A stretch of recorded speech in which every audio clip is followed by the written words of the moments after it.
4 ноября этого года в Севастополе президент России Владимир Путин традиционно поздравил граждан нашей страны с Днем народного единства.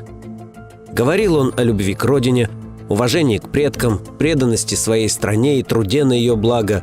Вспомнил о том, как в начале 17 века сплотившийся народ Московского царства отстоял свое отечество от иностранной интервенции. Как водится, Владимир Владимирович не обошел стороной и события, связанные с Великой Октябрьской социалистической революцией. Но были периоды, когда это единство нашего народа подтачивалось тяжелейшими историческими событиями, испытаниями. Такими как революция 1917 года и запылавшая в результате нее новая страшная смута – гражданская война. В 1920 году совсем недалеко отсюда отправлялись пароходы, увозившие тех, кто покидал родину, уходил в эмиграцию. Безусловно, большинство из них были патриотами России и искренне любили ее. Так же, как и те, кто оставался, чтобы строить новую страну и, как они думали, лучшую жизнь. Крымская земля, политая кровью русских солдат, хранит память и боль тех событий. И будет вечным символом не только трагедии братоубийственного конфликта, но и, что особенно важно, последующего примирения, торжества исторической правды и справедливости. Мемориальный комплекс в Севастополе служит знаком того, что Россия помнит и любит всех преданных ей сыновей и дочерей. С какой бы стороны баррикад они когда-то не находились. Что наша страна вновь обрела историческое единство. Давайте поразмышляем над словами президента. Начнем с этого. Россия помнит и любит всех преданных ей сыновей и дочерей. С какой бы стороны баррикад они когда-то не находились. Но ведь чуть раньше было сказано то, что прямо противоречит этому тезису. Безусловно, большинство из них были патриотами России и искренне любили ее. Так же, как и те, кто оставался, чтобы строить новую страну и, как они думали, лучшую жизнь. Вот это «как они думали» сразу же дает нам понять, что, по мнению президента, большевики и те, кто их поддерживал, ошибались. Никакой лучшей жизни для народа они не построили. Все блага, которые получили советские рабочие и крестьяне, оказывается, иллюзия, сон или пропаганда. Страна не вырвалась из вековой отсталости. СССР не стал второй мировой сверхдержавой, передовой во многих отношениях, а все его успехи, конечно же, были достигнуты вопреки коммунистам, благодаря индивидуальным усилиям отдельных талантливых граждан. И сам Владимир Владимирович, несмотря на свое простое, самое что ни на есть рабоче-крестьянское происхождение, получил бесплатное образование и сделал карьеру в органах госбезопасности не благодаря, а вопреки советской власти. Но все же почему президент Путин раз за разом транслирует мысль о том, что 74 года советской власти – некая черная дыра отечественной истории, беспросветный мрак и провал, полный неудач? Ответить на этот вопрос очень легко.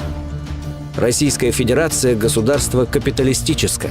Частная собственность на средства производства определяет всю его экономическую, политическую и социальную жизнь.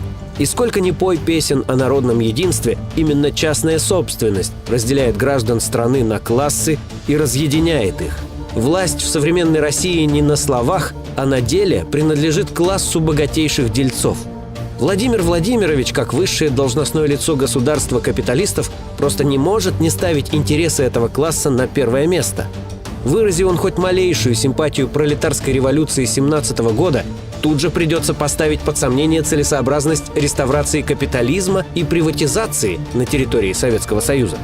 Именно поэтому мы видим его у могил философов белой эмиграции, у стены скорби или у памятника мифотворцу Солженицыну, насочинявшему потрясающих по масштабам лжи небылиц о советском строе. Но вряд ли мы когда-нибудь увидим Владимира Владимировича у памятников жертвам белого террора. Ясно, что так называемые согласие и примирение всегда будут означать одно и то же.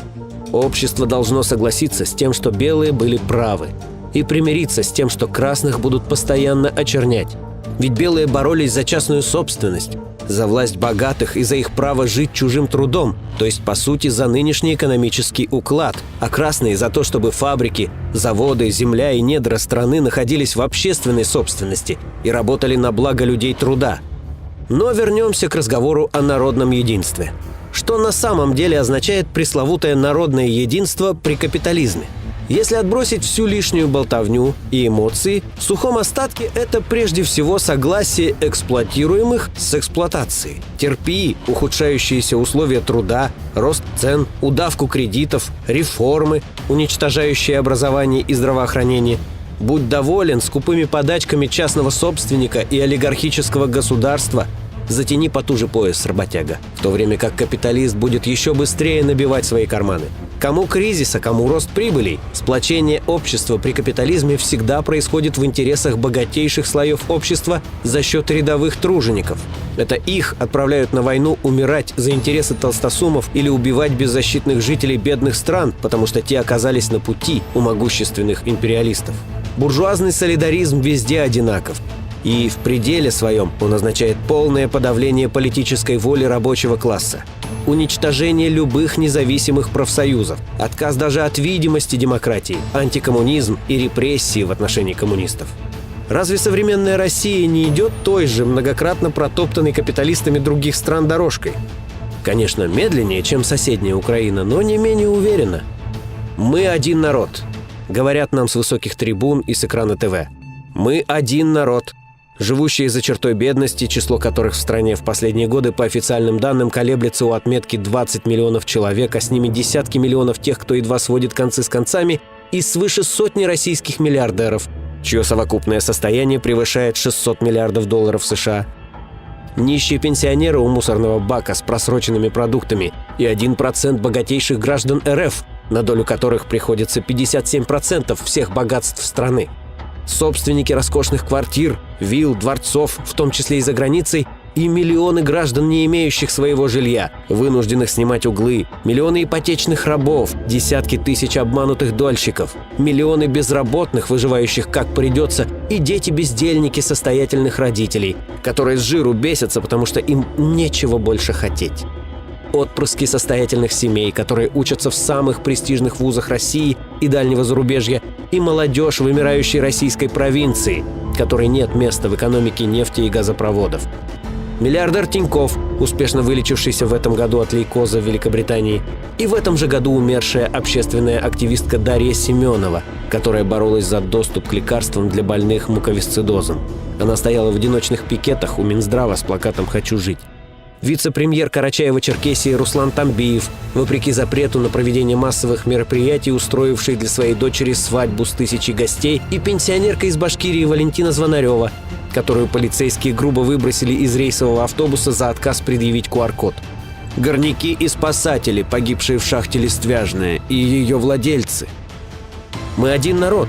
Ведь и у бедных, и у богатых равные права и возможности, одни и те же цели в жизни, одинаковые чаяния и устремления.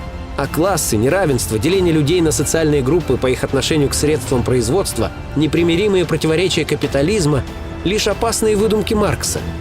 Мы один народ. И чтобы никто об этом не забыл, нужно чаще об этом напоминать. Можно даже придумать патриотический праздник, основанный на событиях 400-летней давности, чтобы вы, рядовые труженики, еще теснее сплотились вокруг социально ответственного бизнеса и его государства, которое ничего вам не должно.